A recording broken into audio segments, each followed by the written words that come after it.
Саламатсыздар ма, сүйкімді қаншайымдар мен ханзадалар. Сабақ ұнаса лайк басуды, комментарий жазуды ұмытпаңыздар. Сіздердің лайк басып комментарий жазғандарыңыз менің сабағымның одан да қызықты әрі тамаша жақсы шығуына шабыт береді.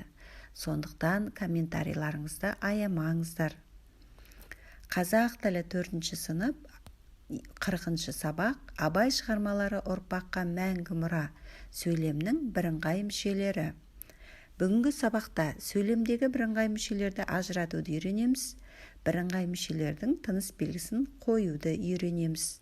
35-ші жаттығу. Өлеңді нақышына келтіріп оқы.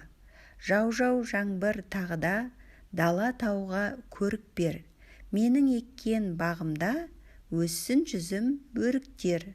Бірыңғай мүшелерді тап. Бірыңғай мүшелер. Дала тауға көрік бер. Өссін жүзім өріктер. Бірыңғай мүшелердің соңғы сөзіне назар аудар. Одан не байқадың? Бірыңғай мүше соңғы сөйлем өссін жүзім өріктер. Ол үтір арқылы жазылыптыр. Және көтеріңкі дауыспен айтылып, соңында леп белгісі қойылыптыр. Қосымша бірыңғай мүшелердің әр қайсысына немесе соңғы сөзіне ғана жалғанады.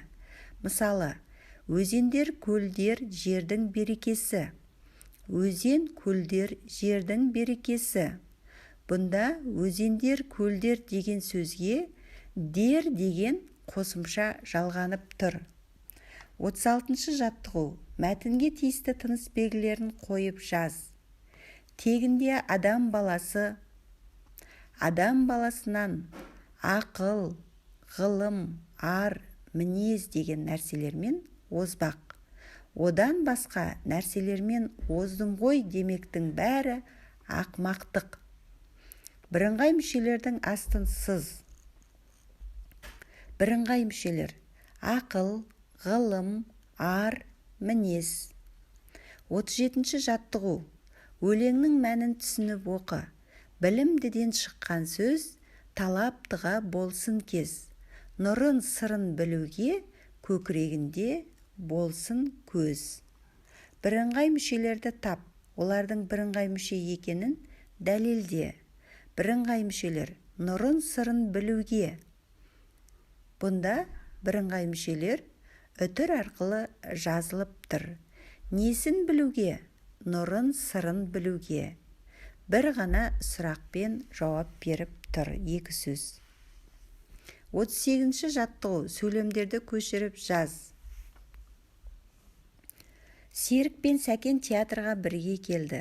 Орманда аю, түлкі, қасқыр және сілеусіндер кездеседі. Олардың бақтарынан алма, алмұрттың, шие мен шабдалының неше түрін кездестіресің. Күндіз де түнде де қар жауды.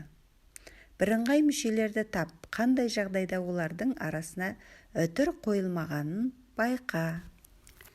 Бірыңғай мүшелер: Серік пен Сәкен, аю, түлкі, қасқыр және сілеусіндер, алма, алмұрттың, шие мен шабдалының, күндіз де түнде де.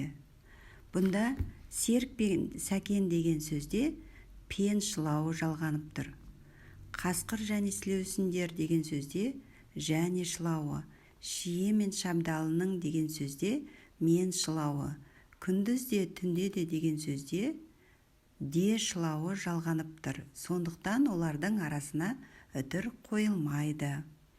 Мен, пен және де шылаулар арқылы байланысқан бірыңғай мүшелер сөйлемнің қай мүшесіне қатысты екенін тауып қорытынды жаса. Серік пен Сәкен. Кімдер? Кім?